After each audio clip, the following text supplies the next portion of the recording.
दोस्तों, जियोपॉलिटिक्स के लिए बार बार यह कहा जाता है कि यह चेस बोर्ड का गेम है, जहां पर एक चाल चली नहीं कि सारा मामला उलट पुलट।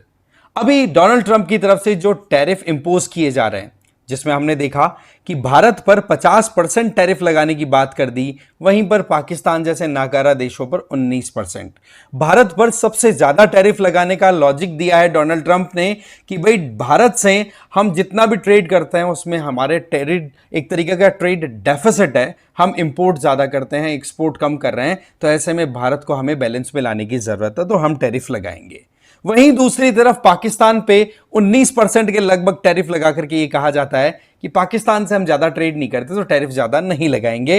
बट ध्यान रखें कि ट्रंप को नोबेल पीस प्राइज दिलाने के लिए पाकिस्तान पहले से ही बिगुल बचा चुका है, तो पाकिस्तान इस टाइम पर ट्रंप की नजरों में गुड बॉय है, तो उससे कोई प्रॉब्लम होने वाली नहीं है, क्योंकि इससे केवल और केवल पाकिस्तानी आर्मी और particularly Pakistani army chief Asim Munir को ही फायदा हो रहा है, ज्यादा किसी को नहीं।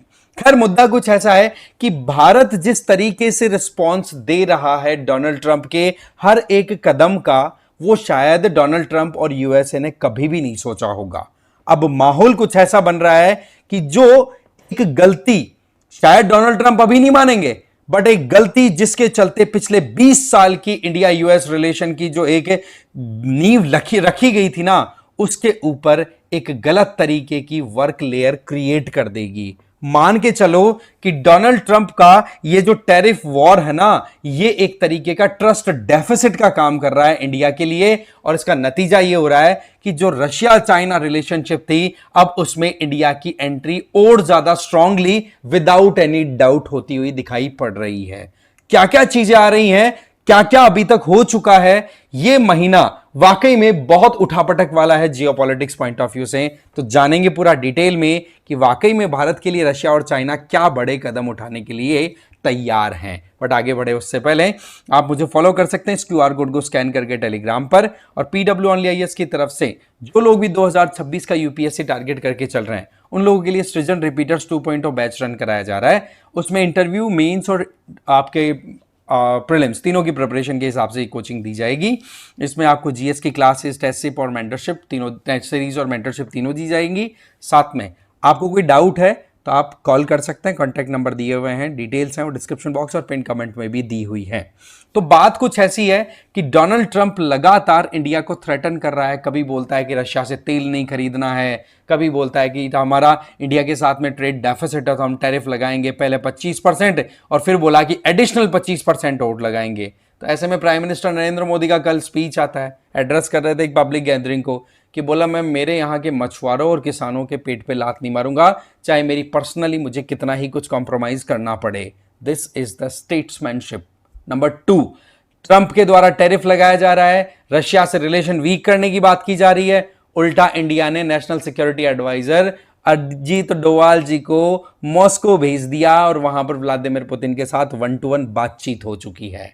तो यहां पर इंडिया ने सीधी आंखों में आंखें डाल करके जवाब दे दिया कि जी हम हमारे इंटरेस्ट के अकॉर्डिंग काम करेंगे। यूएसए तो एक ट्रांजैक्शनल रिलेशन चाहता है जो कि इंडिया के इंटरेस्ट में बिल्कुल भी नहीं है, तो इंडिया वो बिल्कुल भी आपके साथ कैरी ऑन नहीं करेगा।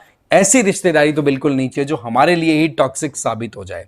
तो ऐसे में डोनाल्ड ट्रंप ने टैरिफ वाला जो एक मैकेनिज्म अपनी तरफ से ट्रिगर किया है ना, ये मोर और लेस आप मान के चलो कि अब इंडिया को चाइना और रशिया, पर्टिकुलरली रशिया के साथ एंगेज करने में अब सेकंड थॉट देने का इशू आएगा ही नहीं। अभी तक तो क्या चल रहा था, रशिया के साथ में बातचीत करनी है, कैसे करेंगे, अभी हम वेस्ट के साथ भी एंगेज कर रहे हैं, पर वेस्टर्न कंट्रीज अब अपने खुद की बातों में हिपोक्रेसी शो कर रहे हैं, डबल स्टैंडर्ड्स को फॉलो कर रहे हैं, तो हम फिर उनके भरोसे क्यों बैठे हैं, हमें तो हमारा काम करना है। तो हमने डिसाइड कर लिया कि कैसे भी करके रशिया के साथ में जो एंगेजमेंट्स है उनको हम और बढ़ाएंगे। अच्छा जी, इतना ही नहीं, प्राइम मिनिस्टर नरेंद्र मोदी जी की तरफ से स्टेटमेंट आ चुके हैं, या फिर गवर्नमेंट की तरफ से ये रिलीज कर दिया गया है कि अगस्त महीने के लास्ट हफ्ते में जो चाइना में एससीओ समिट होने वाली है उसको अटेंड करने भी प्राइम मिनिस्टर नरेंद्र मोदी जाने वाले हैं। और ये अपने आप में बहुत ही इंपॉर्टेंट डेवलपमेंट है। आपको ध्यान हो तो 2020 का गलवान वैली क्लैश जो हुआ था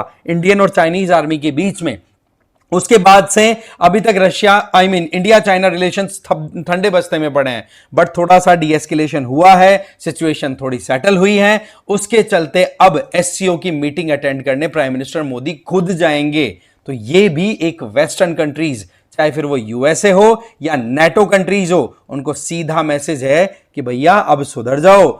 वर्ल्ड की सबसे ज्यादा पॉपुलेशन वाले कंट्रीज, वर्ल्ड की सबसे ज्यादा जीडीपी वाले कंट्रीज, वर्ल्ड की हाईएस्ट डेमोग्राफिक डिविडेंड वाले कंट्रीज, साथ ही साथ वर्ल्ड का सबसे बड़ा मार्केट वाले जो कंट्रीज हैं, वो साथ मिलकर जब काम करेंगे तो तुम लोग मुंह की तरफ देखो।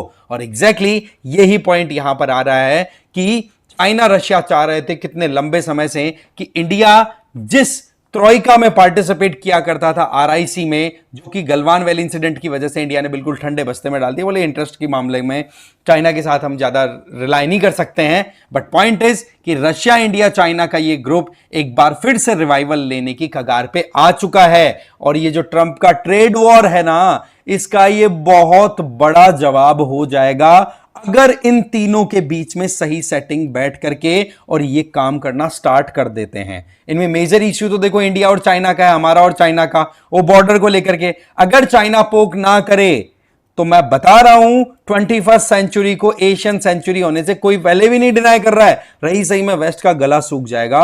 और मैं कितनी ही बार पहले बोल चुका हूं कि अगर इंडिया और चाइना साथ मिलकर के काम कर लें तो दुनिया भर के अंदर तहलका मचा सकते हैं सिर्फ दो कंट्रीज, तीसरे की जरूरत भी नहीं है। रशिया तो वैसे भी देखा जाए तो बहुत रिलायबल पार्टनर है।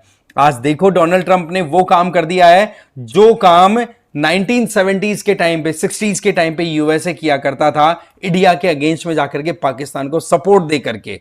आप याद करो वो जमाना जब हम स्टैटिक वाली जो बुक्स पढ़ते हैं, तब 1960s में हमारे ग्रीन रेवोल्यूशन आया था, तो उसके पीछे एक बहुत बड़ी मजबूरी थी। हमारी इकोनॉमी को कहा जाता था शिप टू माउथ, कि अमेरिका से शिप में लोड होकर के गेहूं आएगा, वो भी लाल घटिया रबर वाली रोटियां बनाने वाला गेहूं, वो हम इंपोर्ट करते थे, फिर उसको हम खाते थे। तो ये हालात को हमने बिल्कुल यू टर्न किया, क्योंकि अमेरिका ने अपना जो PL 480 प्रोग्राम हुआ करता था गेहूं की सप्लाई करने का, उसमें इंडिया को प्रेशराइज करने की बात की थी। तो इंडिया ने भी अपने पेट पर कपड़ा बांधा, रस्सी बांधी, भूखे मर लेंगे पर तुम्हारे सामने झुकेंगे नहीं। एग्जैक्टली वही चीज आज रिपीट हो गई है। टाइम आ चुका है जय जवान जय किसान का जो नारा हमारे प्रधानमंत्री शास्त्री जी ने दिया था, उसको और ब्रॉडर टर्म में हम एक्सपेंड करें आज की रेलेवेंस को ध्यान रखते हुए। और यही सिनेरियो अभी डेवलप हो रहा है, जिसका नतीजा क्या है कि ये तीन कंट्रीज जो कि लाइक माइंडेड हैं, बट दो के बीच में डिस्प्यूट के चलते प्रॉब्लम्स बढ़ी रही। बट अब थैंक्स टू डोनाल्ड ट्रंप, जिसके टैरिफ वॉर के वजह से अब ये फिर से एक साथ टेबल पे बैठ के काम करेंगे। वो ब्रिक्स जो ठंडे बस्ते में जाता दिखाई पड़ रहा था, रिवाइवल रहेगा। वो आरआईसी जो पूरी दुनिया की दूरी बन रहे थे, वो फिर से बनेंगे। सवाल यह है कि क्या चाइना पे हमें ज्यादा रिलाई करने की जरूरत है? बात है, चाइना को हम अच्छे से जानते हैं कि चाइना हमारा सगा नहीं है, बट पॉइंट इज दुश्मन का दुश्मन दोस्त होता है। This is the best and the main principle of geopolitics. और बाकी इतना ही नहीं, प्रेसिडेंट व्लादिमीर पुतिन इंडिया के विजिट पर आने वाले हैं आने वाले कुछ हफ्तों के अंदर। और यह अपने आप में शो करता है कि चाहे वेस्ट कितना ही रशिया पे प्रेशर क्रिएट करे, कितना ही इंडिया पे प्रेशर क्रिएट करे कि भाई रशिया के साथ एंगेज नहीं करोगे, रशिया पे तो हम सैंक्शंस लगा रहे हैं, जो रशिया के साथ एंगेज करेगा उसके ऊपर सेकेंडरी सैंक्शंस लगाएंगे, तो उनको साइड करते हुए साफ साफ बात क्लियर है कि अब इंडिया रुकने वाला नहीं है। और व्लादिमीर पुतिन, आप खुद सोच सकते हो कि इंटरनेशनल क्रिमिनल कोर्ट ने उनको अरेस्ट वारंट डिक्लेयर किया हुआ है, तो ऐसे में इंडिया की विजिट पे आ रहे, तो आप सोचो किस लेवल का कॉन्फिडेंस इंडिया और रशिया के बीच में है। जबकि ब्रिक्स की मीटिंग अटेंड करने के लिए ब्राजील तक भी नहीं गए थे, क्योंकि वहां पर कोई एश्योरेंस नहीं थी कि भाई इनको अरेस्ट करने से बचा लिया जाए। पर इंडिया ने कह दिया आप टेंशन ना लें, आप आइए, हम खुल के बात करेंगे, किसी की हिम्मत नहीं है आपकी तरफ उंगली भी उठा ले। तो यह है यहां पर कॉन्फिडेंस बिल्डिंग मेजर्स का लेवल। तो इस तरीके से ये तीनों कंट्री साथ में आ रहे हैं ना, ये मान के चलिए कि वेस्ट के लिए एक बहुत बड़ा काल तैयार हो रहा है, किसी भी एस्पेक्ट में उठा लो आप। अभी जैसे ये व्लादिमीर पुतिन इंडिया आएंगे ना, तो 5th जनरेशन फाइटर की जो लेने की बात चल रही थी, हम दोनों से बात कर रहे थे, रशिया से भी चल रही थी, यूएसए भी चल रही थी, तो यूएसए ने तो अपनी औकात दिखा दी, हमारी पीठ में एक छुरा घोंप दिया। तो उस परिस्थिति में अब Su-57 को लेकर के भी डील हो सकती है, S-500 को लेकर के भी डील हो सकती है। ये सारी चीजें शो करती है कि जो डिफेंस टाइज हैं, वो एनर्जी जो एंगेजमेंट है, वो अब पीछे मुड़ के देखे आने वाले समय में शायद ये बहुत दूर की बात होगी। राइट? आपका क्या सोचना है कमेंट करके जरूर बताना। बाकी इस वीडियो में इतना ही था। Thank you very much.